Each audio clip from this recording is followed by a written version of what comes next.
Hello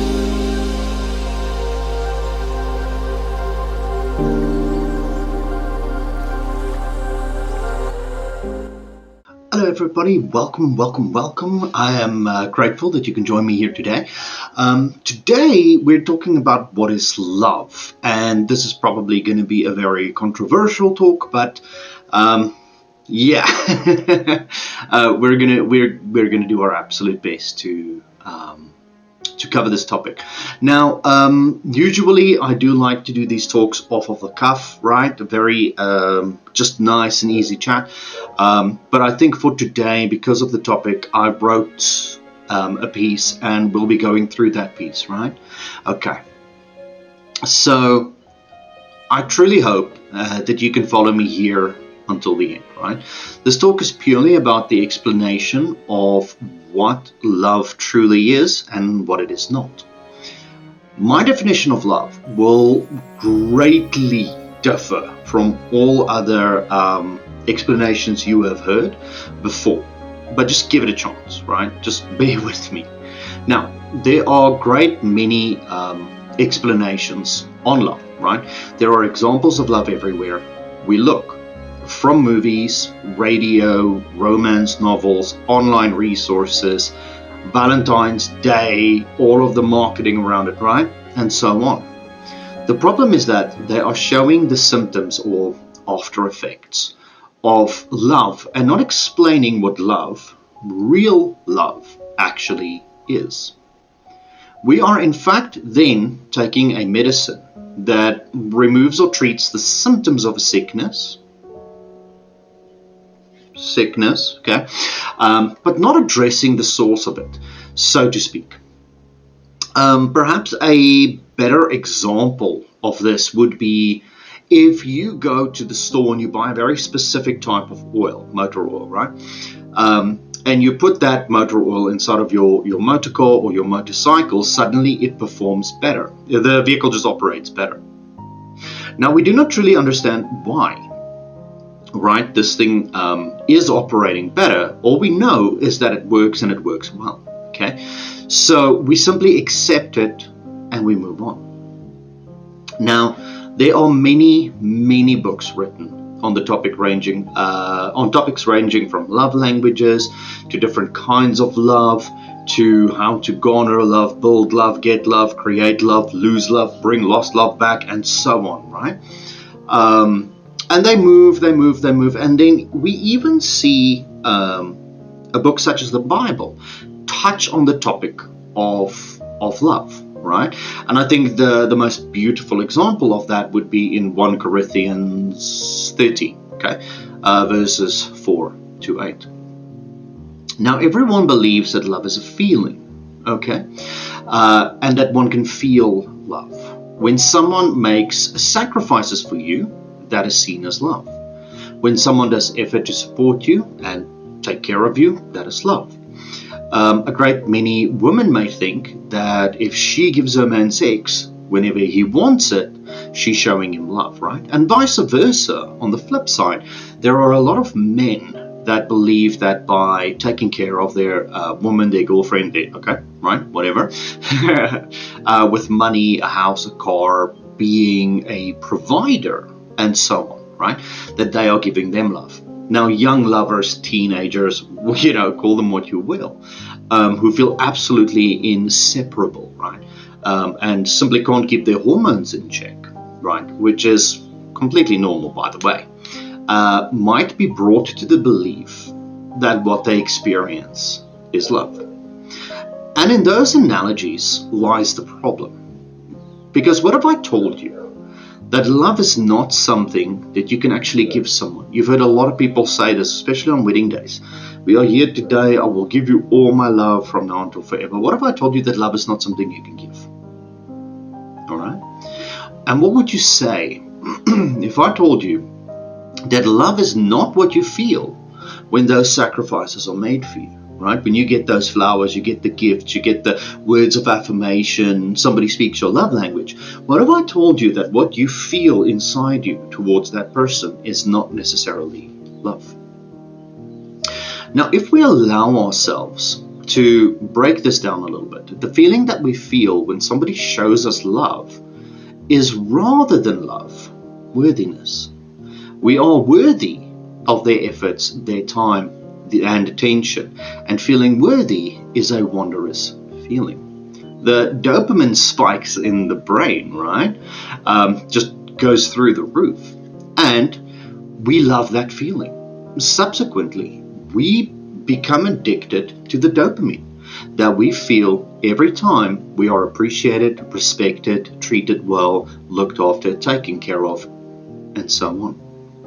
Which makes us believe that we love this person. But rather, the truth of the matter is that we love their ability to make us feel good. The sensation and experience of love then, by the sheer definition that we typically see, is a wildly selfish experience. The love that is sold to us via all these various methods that we can consume is a short-term fix that will keep us going as we navigate this life. And so it has been wrapped up with a bow and sold as love. Have you ever wondered how a person could stop loving someone even though they are doing everything in the other person's definition of what love is? Is it a mere coincidence that so many relationships fall apart despite the best efforts of both parties? Or is this showing us that what we have been led to believe might be false?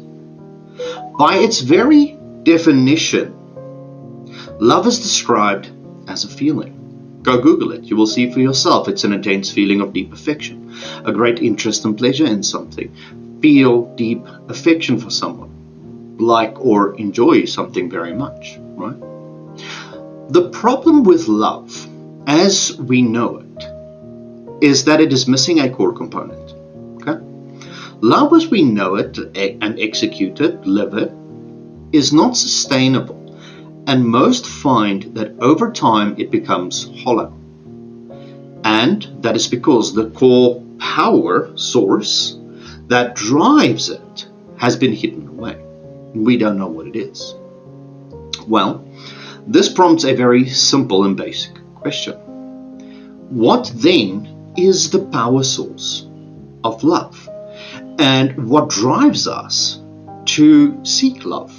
Well, it is simple.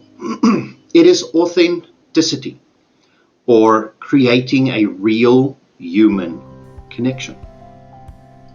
When we create real, authentic connections with people, unfiltered and straightforward, then the connection, the actual connection that we create, is called love.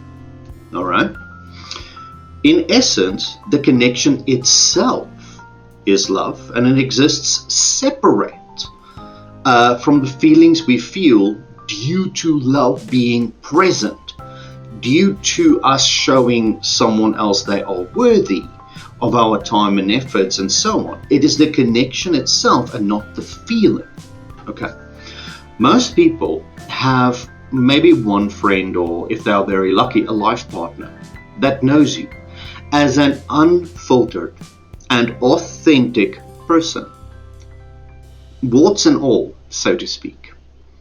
They know and understand your story, your life, and you know them in exactly the same manner.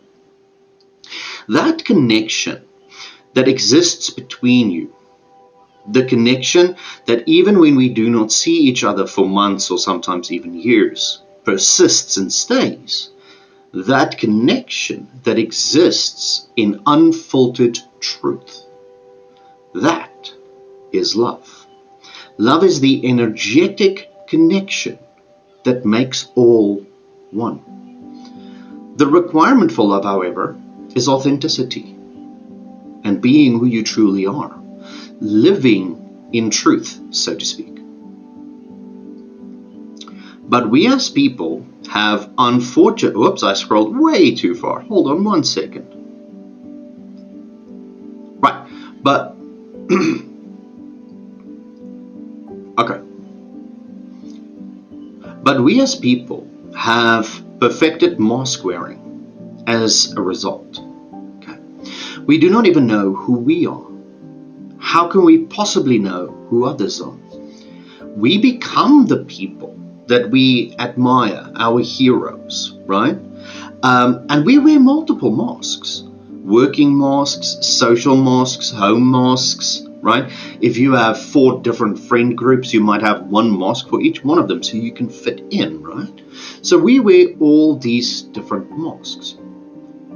The problem with this is that we never really show people who we are. We never share what we truly feel. And honestly, this means that no one will ever really know us. And subsequently, sadly, we will never really know anyone. The source of the power of love is then removed from the picture. And what we have left is a hollow imitation of real connection. And we end up calling that love. But what does this mean? You may ask, right? Again, it is simple. Be who you are. Embrace yourself in totality, okay? And live with authenticity.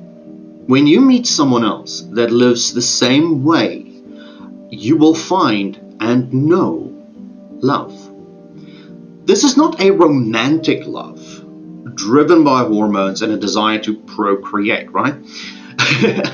That is not love. That is simply biology in motion, right? But authentic connections, human connections, real connections are the definition of love. It is, in fact, love.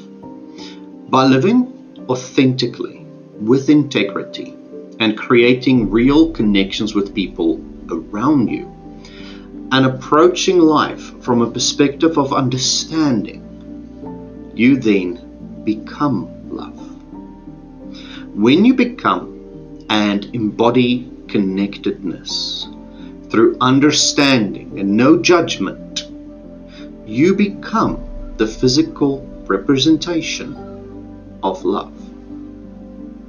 As you see, love is not something that you can actually give away, but rather, love is something that you can become.